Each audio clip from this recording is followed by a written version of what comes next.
Et yop tout le monde, c'est FAFan, j'espère que vous allez bien et aujourd'hui on se retrouve pour l'épisode 3 de la saison 2 du mode carrière sur F1 24 et on se retrouve aujourd'hui pour le Grand Prix de Monaco. Bon, au Grand Prix de Monaco, il va presque rien se passer, je le sais pertinemment, on peut pas trop dépasser.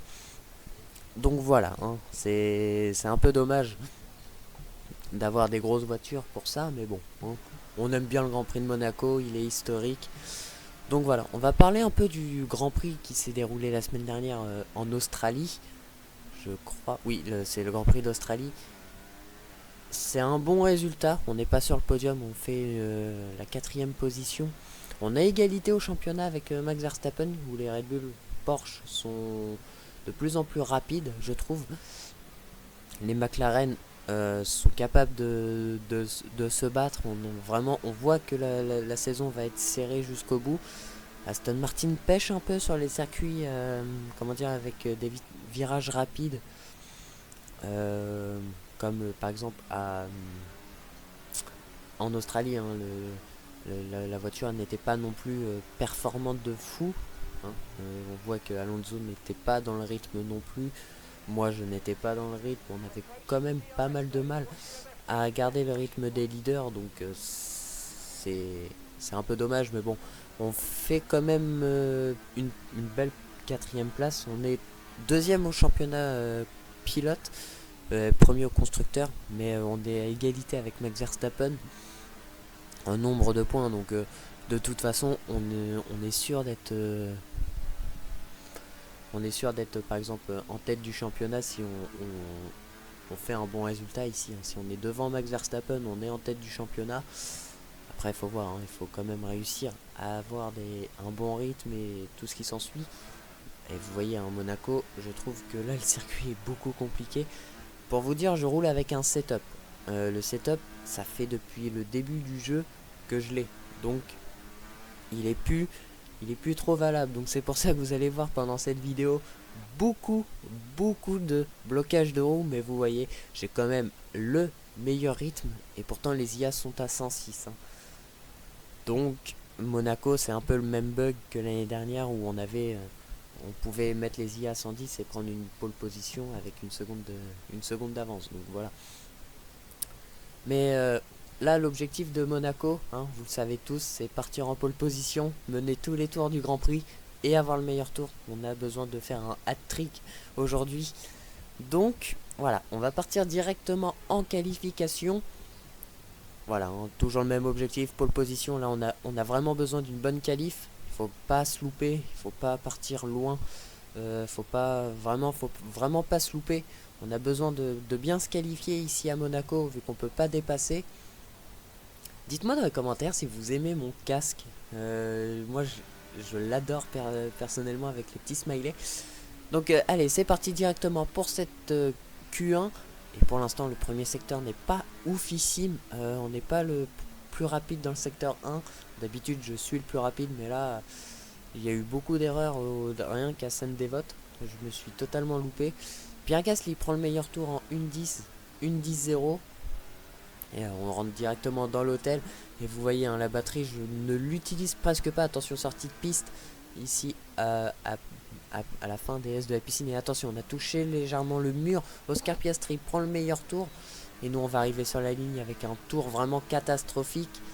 En 1-11, on est à 2 secondes plus lent que Piastri. Allez, c'est parti, on part directement.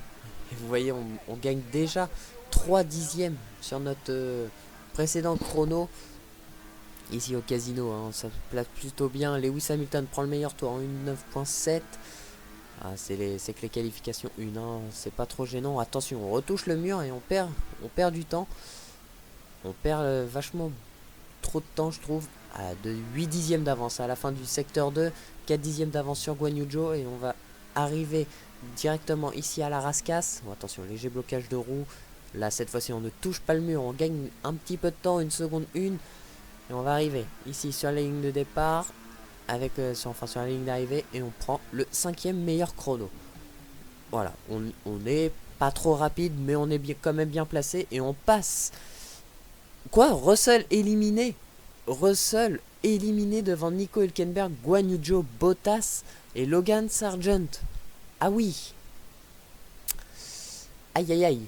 Ça pique pour George Russell qui va partir très loin sur la grille de départ.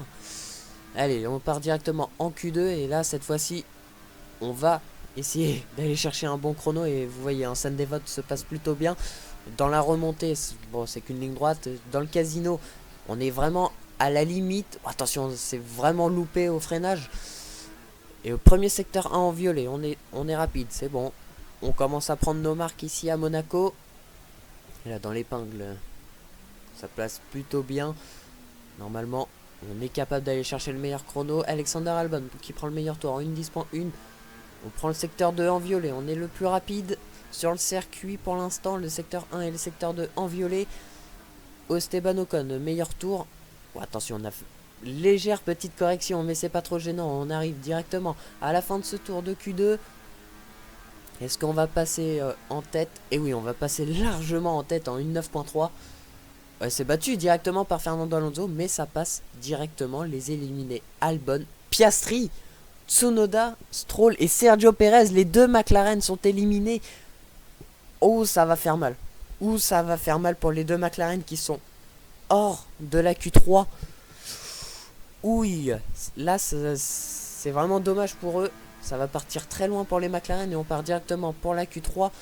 Allez, il nous faut un très bon tour et pour l'instant c'est ce qu'on est en train de faire avec un très bon passage au casino, meilleur secteur en violet. On est très bien passé dans le premier secteur.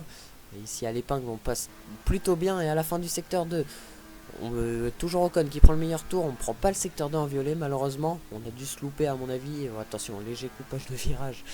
Mais ça passe, le jeu nous dit pas d'avertissement et on arrive directement sur la ligne de départ. Charles Leclerc prend le meilleur tour en 1:9.1 et nous on va arriver et on prend la pole position pour l'instant en 1:9.0 et on prend la pole position tout court devant Max Verstappen et Fernando Alonso. Vous voyez, j'ai un peu amélioré et je vous l'ai pas montré. Parce que en fait j'ai oublié de continuer à prendre mon rush. Donc du coup vous n'avez pas pu voir le vrai tour de Paul. Donc on est Lando Norris P4 de Charles Leclerc P5, le local de l'étape qui est un peu loin. Carlos Sainz 6, Ocon 7, 8, Gasly 9, Magnussen, encore une fois en Q3, ça fait plaisir. Et bon dixième, Lewis Hamilton. Bon, en rivalité, on est tout le temps devant Lance Stroll. Ça va pas changer, hein, on va facilement, à mon avis, le battre.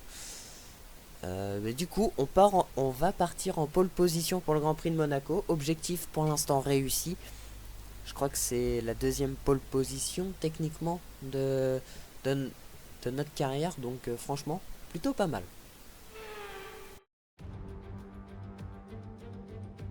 La Formule 1 est de retour dans les rues de Monaco. C'est ici, en 1863, que le casino de Monte-Carlo ouvrit ses portes, mais c'est surtout ici qu'une course en ville fut organisée pour la première fois en 1929. Monaco est définitivement le Grand Prix le plus prisé de la saison et il n'existe pas plus prestigieux que de s'imposer en Formule 1 dans les rues de la Principauté. Nous voici de retour sur la French Riviera et son circuit de Monaco long de 3,2 km. Du premier virage, les monoplaces montent sur 40 mètres jusqu'au casino, puis redescendent vers le port dans le deuxième secteur. Lorsque l'on part en pôle ici, le premier des 19 virages n'est qu'à quelques mètres et il est peu probable que l'on assiste à de nombreux dépassements aujourd'hui. Avant de commencer, jetons un coup d'œil à la composition de la grille de départ de la course du jour. Le rookie part en pole position et c'est Max Verstappen qui lui emboîte le pas. En ce qui concerne le reste de la grille, nous avons Fernando Alonso, Leclerc, Sainz, Ocon, Gasly, Magnussen, Hamilton, Albon, Tsunoda, Stroll, Norris, Perez, Russell, Hülkenberg, Zhou, Bottas, Sargent et Oscar Piastri. L'extinction des feux est imminente, voyons qui sortira du lot aujourd'hui. Avec moi aujourd'hui, un ancien pilote de Formule 1, qui plus est champion du monde. Je vous avais promis que je forcerais un peu sur l'introduction. Bonjour Jacques Villeneuve. Un journaliste sait ce qu'il a à faire avant le départ d'une course. Qu'en est-il pour les pilotes, Jacques? À quoi ressemblent les dernières heures avant le départ? Les pilotes aussi ont leurs petites habitudes d'avant-course. Certains mettent un casque pour écouter de la musique, d'autres préfèrent s'imprégner de l'énergie du public en allant le saluer. Il y a des pilotes qui préfèrent s'enfermer dans leur bulle ou bien discuter avec les ingénieurs pour emmagasiner un maximum d'informations vitales dans l'optique de la course. Il ne faut pas minimiser l'importance de ces routines d'avant-course. Les pilotes participent à de nombreux grands prix dans une saison et ces routines rassurantes leur permettent d'affiner leur automatisme malgré le changement d'environnement. Allez, c'est parti, on se retrouve sur la ligne de départ et le jeu nous propose de partir en pneu médium. Mais vous savez quoi, ici à Monaco, la stratégie, il faut un peu la bouleverser et on va partir en pneu hard. Vraiment, je vais partir en pneu hard. Je voulais finir en pneu soft, mais le jeu nous préfère quand même qu'on finisse en médium, donc on va le suivre. J'espère juste qu'il n'y aura pas de drapeau rouge dès le premier tour, sinon notre stratégie serait totalement ruinée. Donc les pneus hard pour moi vont être les plus rapides à Monaco. Si vous rentrez trop tôt, vous allez sortir dans le trafic, donc perdre du temps, et c'est pas ce qu'on cherche. C'est pas ce qu'on cherche, on a besoin d'aller plus loin. Je pense qu'ici l'overcut fonctionne très très bien. Donc voilà, on va partir en pneu hard. Je pense que pour moi c'est la stratégie la plus rapide, même si le jeu nous préférait qu'on partirait en pneu médium. Mais bon, il faut un petit peu bouleverser les stratégies du jeu, sinon ce n'est pas drôle. Donc voilà, j'espère que vous comprenez pourquoi je pars en pneu hard. Et donc voilà, tout le monde part en pneu médium, c'était d'office. On va peut-être avoir beaucoup de batailles avec Verstappen Alonso, mais en tout cas, voilà, je préfère partir en pneu hard. C'est la saison dernière, si vous vous rappelez, on était parti en pneu hard et ça avait plutôt fonctionné vu qu'on a remporté le Grand Prix. Donc voilà, pour moi la stratégie hard medium fonctionne. Donc pourquoi pas tenter? Si ça fonctionne pas, bah tant pis, hein, on aura tenté cette stratégie là. Et le local de l'étape, Charles Leclerc qui part un peu loin, qui part quand même un peu loin, il part cinquième. Voilà, il part cinquième, c'est un peu dommage de partir un petit peu loin quand on est le local de l'étape, mais la Ferrari, comme vous le savez, elle est pas rapide du tout. Hein, les problèmes de moteur hein, souvent, donc voilà, ça peut pas trop non plus aider. Et voilà, hein, les McLaren, je vois que Perez est quand même loin et Piastri a pris des pénalités. Alors d'un côté c'est une bonne solution, mais à Monaco, bon, alors déjà qui partait loin, bah alors là partir dernier, c'est pas la meilleure des stratégies. Donc, on va se placer sur la grille en pole position pour le Grand Prix de Monaco. Je vous laisse monter le volume et rendez-vous à l'extinction des feux.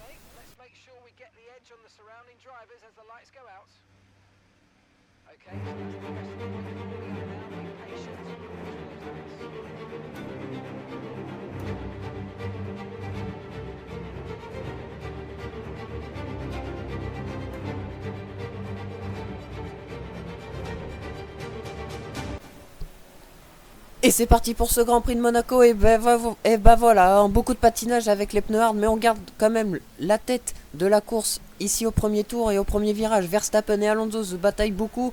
Norris a totalement perdu du rythme. Il vient de se faire dépasser par tout le monde. Quatrième, Leclerc et Sainz qui sont aussi en bataille, tous les deux. Et nous on va pouvoir s'envoler, je pense, avec les batailles entre Fernando Alonso et Max Verstappen. Et là, ils sont à deux de front, ça va jamais passer. C'est avec qui va passer? C'est Verstappen par l'extérieur qui arrive à enrouler sur Fernando Alonso alors que les deux Ferrari sont toujours à deux de front. Et Verstappen avec beaucoup de vitesse de pointe qui va essayer de freiner un peu plus tard que nous. Non, ça serait beaucoup trop risqué de la part du Néerlandais. Et voilà, hein, déjà quand même un tour assez mouvementé ici à Monaco. Et ça va être compliqué je pense pour Max d'essayer de nous dépasser. Le seul moyen, voilà, c'est ici à la Rascasse ou sur la zone de DRS. Et vous voyez, tout le monde se suit. Ça va être compliqué je pense. Ouais, Verstappen qui est collé à notre diffuseur et qui va essayer de tenter directement à la fin du premier tour, début du deuxième. Et on garde quand même la tête de ce Grand Prix.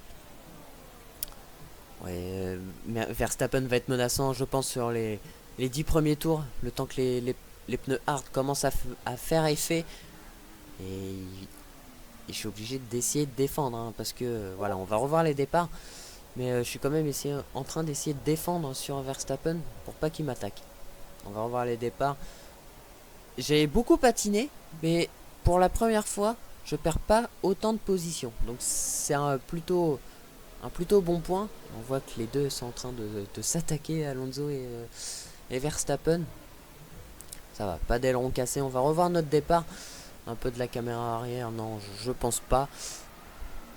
On, on a eu un très bon temps de réaction. Un peu de patinage, mais ça c'est les pneus hard. Et ça je m'en doutais. C'était juste le départ à qui il fallait faire attention. On revoit le départ de Max. Qui lui partait en pneu médium. Ah, voilà pourquoi il y a eu beaucoup de... Pourquoi j'ai gardé la tête. Il a failli caler le néerlandais. Bon, voilà. Fernando Alonso. Du coup, voilà, c'est pour ça, hein, qu'il y a eu bataille. Ah oui, en fait, il a pas démarré du tout Verstappen. Et sur la deuxième phase de l'impulsion, il a pu remonter quand même. On va revoir le départ d'Esteban Ocon. On va revoir le départ d'un peu plus loin du fond de la grille. Ouais, non, du midfield. Un bon départ de la part de l'Alpine. Qui a voulu tout de suite tenter sur les deux Ferrari. C'est osé. Mais c'est pas passé malheureusement. Mais c'était bien tenté de la part voilà, on va revoir le de Ocon. Et on va revoir le départ de Bottas. Qui, vous voyez, les kicks ont une nouvelle livrée. Alors je vais m'expliquer. Pour les essais hivernaux, le Grand Prix de Jeddah et comment dire, d'Australie, je n'arrivais pas à la faire modée, cette kick. Normalement, elle devait être comme ça. Donc vous allez avoir quand même sur les overlays les kicks sober. Mais Peugeot, normalement c'était kick Peugeot sober. Donc voilà. Et à la fin du troisième tour, on garde le meilleur tour, on est toujours en tête. Oh, attention, on s'ouvre beaucoup, on touche le mur, 6%. Il faut pas non plus tout le temps toucher les murs parce que la dégradation des pneus. Et au 12e tour, 12e tour, il se passe rien à Monaco, vous voyez. Prenez une capture d'écran du premier tour. Et prenez une capture d'écran du 12e tour. Et après, prenez une capture d'écran du dernier tour. Vous allez voir qu'il ne s'est rien passé pendant le Grand Prix. Donc, à part rien, voilà. Voilà ce qui va se passer. Monaco, c'est ce qui arrive tout le temps. Et vous voyez, hein, j'ai quand même créé le gap sur Verstappen à plus de 2 secondes maintenant, qui s'est réduit à 1 seconde 5. Il se passe rien. Même moi, quand j'ai roulé, c'était long et chiant. Donc pour vous dire, je pensais pas mettre autant de rythme dès le début de course. Mais bon, hein, c'est comme ça. Hein, c'est comme ça. Je n'y peux rien. C'est souvent le truc du Grand Prix de Monaco, c'est qu'il se passe rien et on est tout seul en tête à rien faire en fait. Et c'est ça qui est un peu dommage.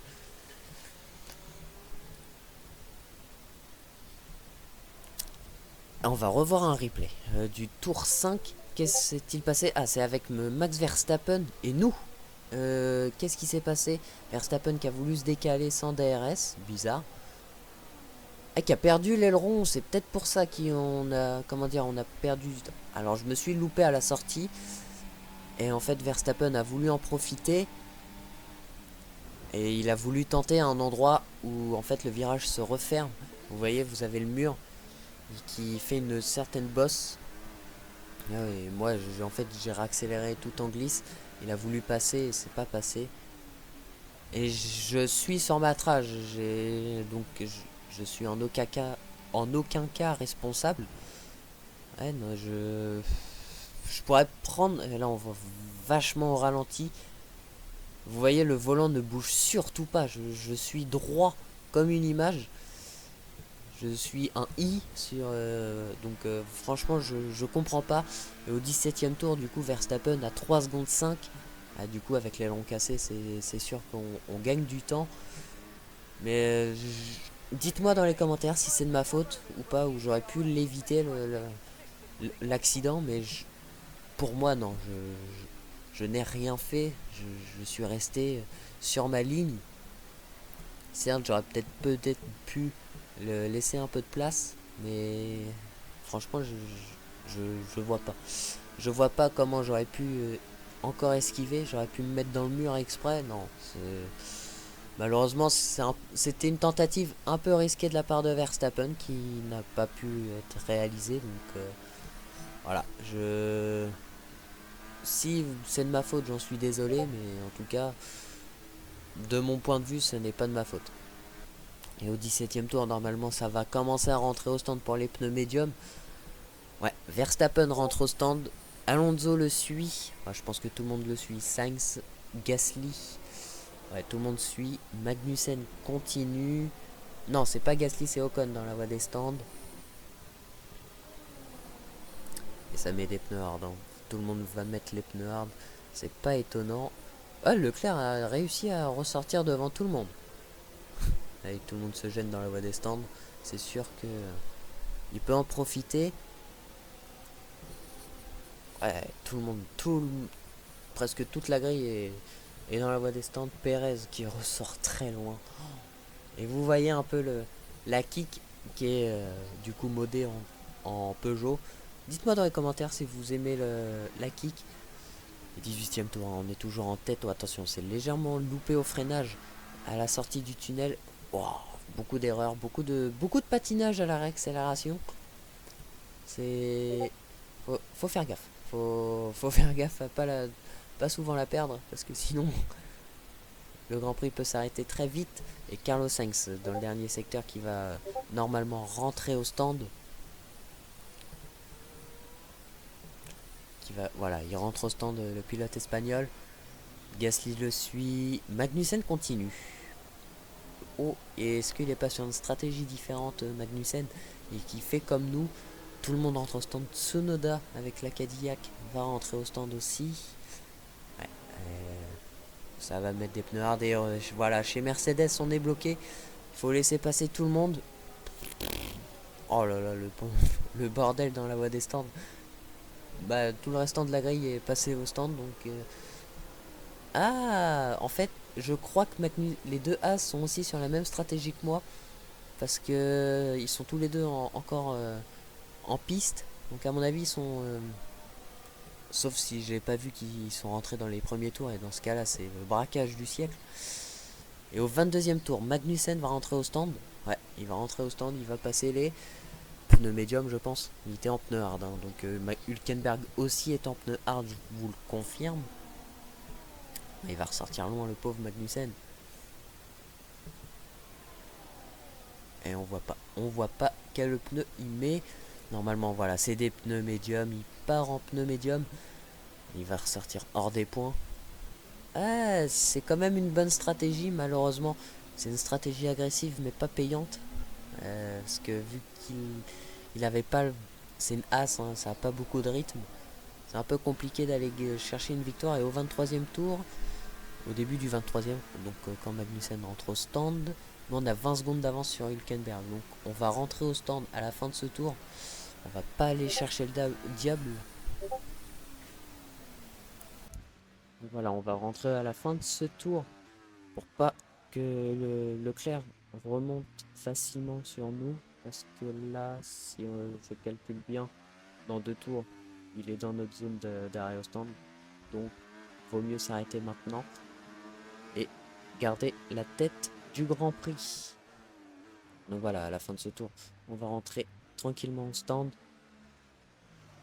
Attention, pit limiteur, pas prendre 10 secondes de pénalité, ça serait dommage. En bon arrêt s'il vous plaît, parce que vous connaissant, vous êtes capable de vous louper. 2 secondes 4, parfait. Et je pense que Hülkenberg va suivre, hein, juste derrière. Il est en train de faire le bouchon. Magnussen. Oh là là là là là là. Le bouchon qu'il est en train de créer. Verstappen, 6ème. Avec l'aileron cassé, ça doit pas aider du tout. Zia, je comprends pas pourquoi il change pas d'aileron aux arrêts au stand. Et nous, on va ressortir du coup loin devant. Loin devant, une seconde d'avance hein, quand même. Mais vu qu'on a les pneus médiums, on va être le plus rapide. Et, et vous voyez, en 1 seconde 2, Charles Leclerc, je l'avais pas vu, a récupéré le meilleur tour. Donc normalement, on va pouvoir aller leur chercher le meilleur tour. J'espère. Ce serait dommage de louper le hat-trick pour, pour avoir loupé un meilleur tour. Donc, pour l'instant, on mène tous les tours du Grand Prix. Faudrait pas avoir une casse moteur dans les derniers tours. Disons ça, je suis capable de m'attirer le karma. Allez, ouais, beaucoup d'hésitation à l'entrée du virage. Il faut les faire chauffer hein, les pneus. Voilà, normalement, on va pouvoir sortir Charles Leclerc de la zone de DRS. Normalement, on a beaucoup plus de traction que lui avec les pneus médiums. Même s'il nous colle un peu, Charles Leclerc. Attention à ne pas non plus tenter de choses inutiles. Il est quand même chez lui, hein, Charles. On va pas le ruiner.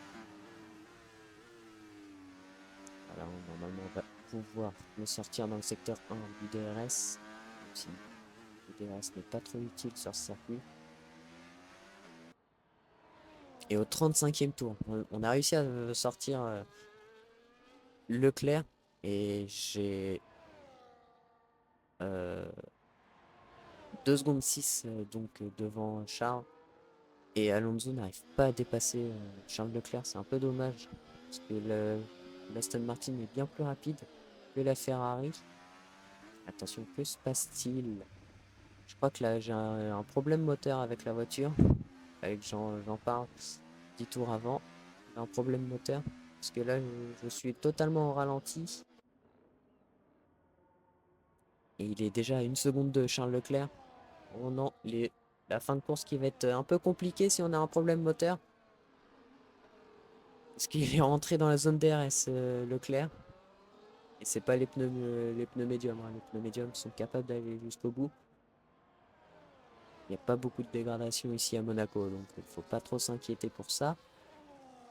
Mais ouais, Leclerc qui commence déjà à revenir très vite. Peut-être que le moteur est en train de nous faire défaut ici à Monaco. 7 dixièmes, 6 dixièmes. Il revient très vite Charles. Et au 38e tour, on garde quand même Charles Leclerc devant nous. Monaco, c'est quand même compliqué à dépasser. Et on va entamer tout de suite le dernier tour de ce Grand Prix de Monaco. Est-ce qu'on va aller chercher cette victoire? Attention, on se rabat légèrement devant Charles pour lui dire de ne pas passer. Et on est 4 à pouvoir jouer la victoire. Sainz vient de se rapprocher de Fernando Alonso. Leclerc qui veut tenter, hein, il veut tenter le pilote monégasque. Est-ce qu'il va tenter ici à l'épingle? Non. Il va rester sagement derrière. Allez, maintenant, la seule chance de Charles Leclerc pour nous dépasser, c'est à la sortie du tunnel. Est-ce qu'il va pouvoir le faire, Charles Leclerc? Je pense pas, parce qu'il faut être vraiment proche de notre voiture. Et il est quand même proche, Charles Leclerc. Et de notre vue arrière, est-ce qu'il va tenter, Charles Leclerc? Non, il reste dans les rétros. On est pour l'instant vainqueur du Grand Prix de Monaco. Il va pas pouvoir nous passer dans le secteur 3. Et ouais, 5 dixièmes. Et on va aller remporter ce Grand Prix de Monaco. Après la saison 1, avec la Haas, on va remporter, encore une fois, sur un circuit en ville, le Grand Prix que tout le monde a envie de rêver de gagner. Victoire ici à Monaco. Avec le meilleur tour. J'avais pas vu, on a récupéré le meilleur tour. Victoire à Monaco en partant de la pole position.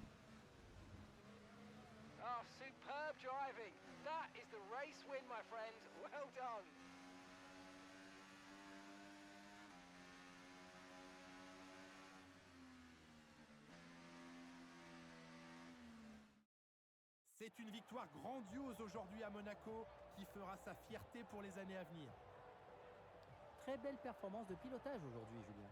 Mais je voudrais revenir sur cette symbiose entre pilote et monoplace et sur le fait que le nouveau règlement semble avoir été parfaitement assimilé.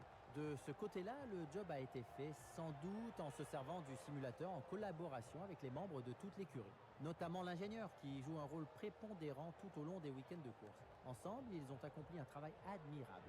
On sent que ce duo va faire des étincelles cette saison. Avec ce résultat, l'écurie Aston Martin prouve qu'elle peut être compétitive face aux mastodontes de la discipline. Les pilotes avancent vers le podium en ce moment même et les acclamations du public doivent leur faire chaud au cœur.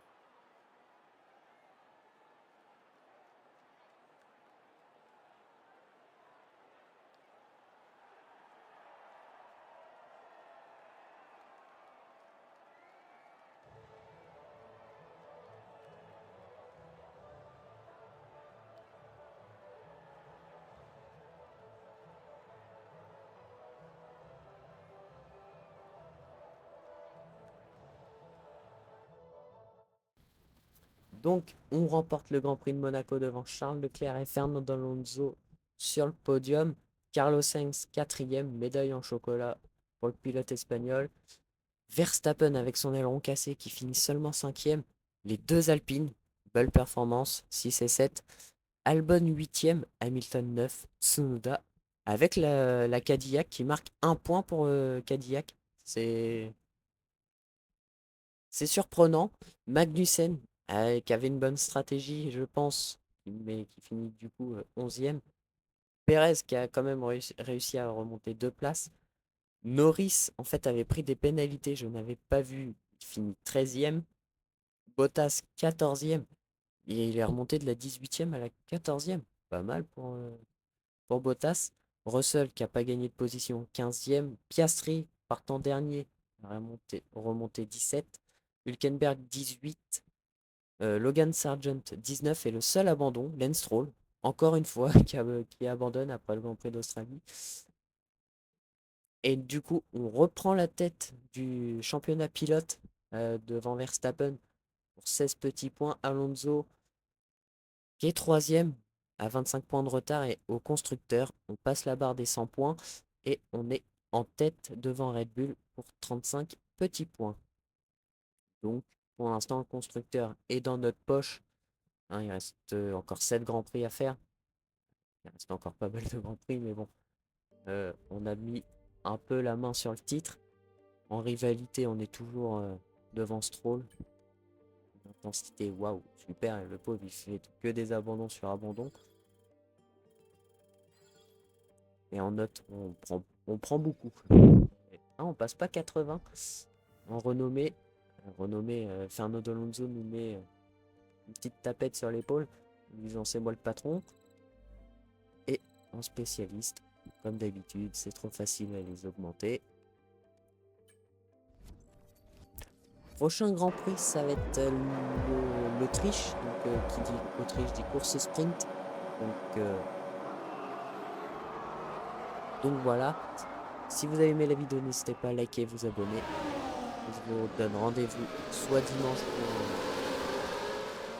pour une vidéo sur le Mans Ultimate. Sur ce, moi je vous dis ciao ciao.